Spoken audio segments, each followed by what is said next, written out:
지금 한국 금융계에 정말 거대한 변화의 바람이 불고 있거든요. 정부가 아주 강력하게 밀어붙이는 정책도 있고요. 또 밑에서는 보이지 않는 디지털 혁신의 물결이 막 밀려오고 있는데요. 오늘 이 거대한 전환, 그 핵심이 뭔지 한번 제대로 파헤쳐 보겠습니다. 자, 2193억 달러. 이 숫자가 뭘 의미할까요? 바로 한국인들이 해외 주식에 투자한 역대 최고 금액입니다. 어마어마하죠. 한마디로 국내 시장만으로는 만족하지 못하는 자본이 새로운 기회를 찾아서 지금 해외로 떠나고 있다는 아주 강력한 신호라고 볼 수 있습니다. 근데 말이죠. 이렇게 돈이 밖으로 나가는 건 사실 더 큰 그림의 일부일 뿐입니다. 진짜 중요한 이야기는요. 바로 우리나라 이 한국 금융 시스템의 심장부 안에서 벌어지고 있거든요. 대체 안에서는 무슨 일이 일어나고 있는 걸까요? 그 변화의 한가운데 정부가 아주 야심차게 내놓은 계획이 있습니다. 바로 생산적 금융이라는 건데요. 이건 그냥 단순히 돈의 방향을 좀 틀어보자. 이런 수준이 아니에요. 아예 한국 경제의 미래를 새로 설계하려는 그런 시도라고 봐야 합니다. 생산적 금융. 이름이 좀 어렵게 들릴 수도 있는데 핵심은 생각보다 간단합니다. 지금까지는 돈이 주로 가계 비주로 많이 흘러갔잖아요. 그 돈의 물꼬를 터서 AI나 첨단 기술처럼 미래를 먹여 살릴 산업적으로 팍팍 밀어주자는 겁니다. 그러니까 정부가 직접 나서서 이 돈의 물길을 확 바꾸겠다, 이런 거죠. 이 계획이 그냥 나온 게 아니고요. 청와대에서 아주 강력하게 힘을 실어주고 있습니다. 대통령이 직접 금산분리 규제까지 손볼 수 있다고 말했을 정도니까요. 이 금산분리라는 게 은행이 일반 기업 주식을 갖지 못하게 하는 아주 오래된 원칙이거든요. 그런데 이걸 완화할 수 있다는 건 기술 혁신을 위해서라면 낡은 규제의 벽이라도 허물겠다. 이런 강력한 신호를 시장에 던진 겁니다. 정부가 그리는 그림은 아주 명확한 3단계 연쇄 반응입니다.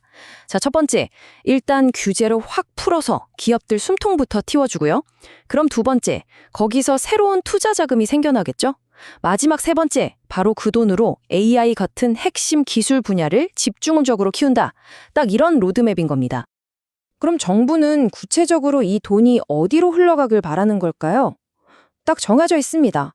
바로 사회 간접 자본, SOC 같은 대규모 인프라 사업, 그리고 혁신적인 기업들을 치우는 벤처 캐피털, 마지막으로 AI 관련 협력 사업 같은 곳들이죠. 이게 그냥 이렇게 됐으면 좋겠다 하는 희망사항이 아니에요. 벌써 금융감독원이 보험사들한테 이 분야에 얼마나 투자했는지 보고하세요 하고 압박을 넣고 있거든요. 방향이 확실하죠. 자, 그럼 정부의 이런 강력한 의지가 실제 시장에서는 어떻게 나타나고 있을까요? 이 정책의 바람을 타고 날아오르는 승자가 있는가 하면 반대로 압박을 받으면서 힘들어하는 패자도 나타나기 시작했습니다. 이 그래프를 보시면 모든 게 설명이 됩니다. 한번 보세요. 기업 대출은 4조 원이나 늘면서 폭발적으로 증가하는데 가계대출은 겨우 1조 원, 거의 제자리 걸음 수준이죠. 돈의 흐름이 정부가 딱 원하는 방향으로 정말 정확하게 바뀌고 있다는 아주 명백한 증거라고 할 수 있습니다. 그래서 시장 전문가들이 다들 입을 모아서 얘기하는 겁니다. 이건 절대 우연이 아니다. 정부가 추진하는 생산적 금융정책이 이제 정말로 시장에서 작동하기 시작했다는 신호다. 이렇게요. 이런 변화의 물결은 IPO 시장, 그러니까 기업 공개 시장까지 확 덮쳤습니다. 그동안 시장을 꽉 잡고 있던 전통의 강자들이 주춤하는 사이에요. NH투자증권이 새로운 강자로 떠올랐죠. 아니, 어떻게 그게 가능했을까요?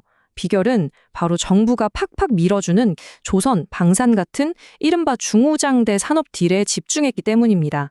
말 그대로 정책의 흐름을 정확하게 읽고 베팅한 거죠. 하지만 은행들 입장에선 마냥 정부 정책만 따라갈 수는 없는 노릇입니다.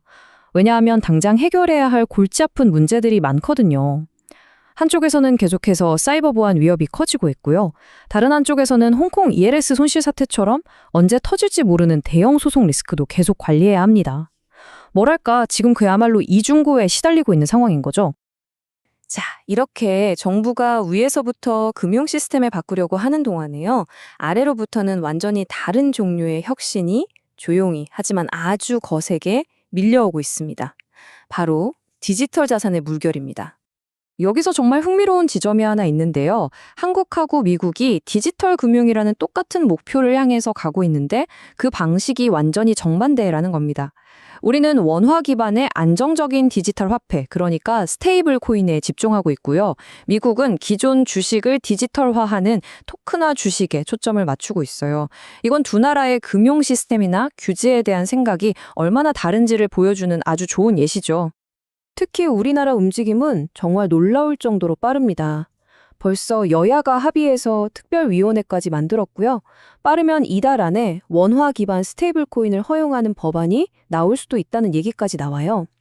이 디지털 화폐 경쟁에서 절대로 뒤처지지 않겠다는 의지가 아주 강하게 느껴지는 대목입니다.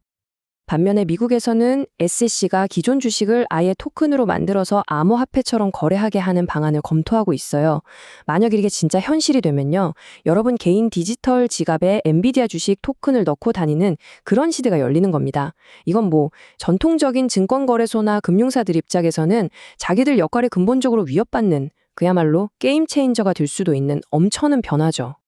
정리해보면 이렇습니다. 정부가 위에서부터 주도하는 탑다운 방식의 변화가 있고요.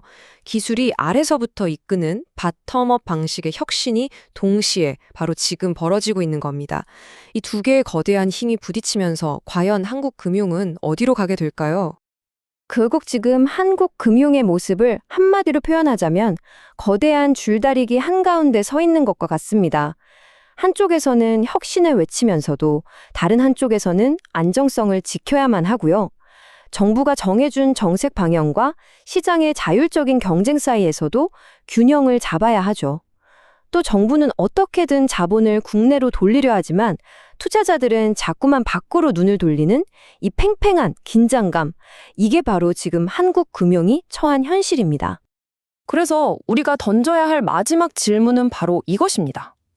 과연 한국 금융은 이 모든 압력과 변화의 소용돌이 속에서 예측하지 못했던 새로운 위기를 만들어내지 않으면서 과감하게 미래를 향해 나아갈 수 있을까요? 이 어려운 균형 잡기에 성공하느냐 마느냐에 어쩌면 한국 경제의 다음 10년이 달려있는지도 모릅니다.